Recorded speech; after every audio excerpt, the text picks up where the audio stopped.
Leo katika historia. Mnamo tarehe 8 Aprili, siku kama ya leo, mwaka 2005, mazishi ya hayati Papa Yohane Paul wa pili. Hii ilikuwa ni moja kati ya matukio makubwa zaidi ya kidini na kiserikali katika karne 21. Mazishi yake kule Vatikani yalikusanya viongozi wa mataifa karibu yote duniani na mamilioni ya waumini, likiwa ni moja ya makusanyiko makubwa zaidi ya watu kuwahi kutokea duniani.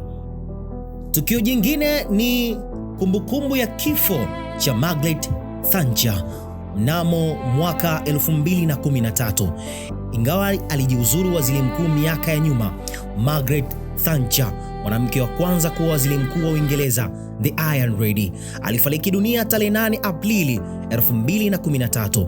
Alikuwa ni mmoja wa viongozi mwenye ushawishi mkubwa na utata katika siasa za dunia. Tukio jingine ni ugunduzi wa kisayansi mnamo mwaka 1911. Tarehe kama ya leo, tarehe 8 Aprili, ugunduzi wa superconductivity. Mwanafizikia wa Kiholanzi Huygens Onnes aligundua hali ya superconductivity, yani uwezo wa umeme kupita kwenye kitu bila upinzani wowote, alipokuwa akifanya majaribio na zibaki kwenye joto la chini sana. Huu ulikuwa ni uvumbuzi mkubwa kwa teknolojia ya kisasa. SG5 Radio inakutakia happy birthday kwa wewe ambaye umezaliwa tarehe 8 Aprili siku ya leo. Happy birthday.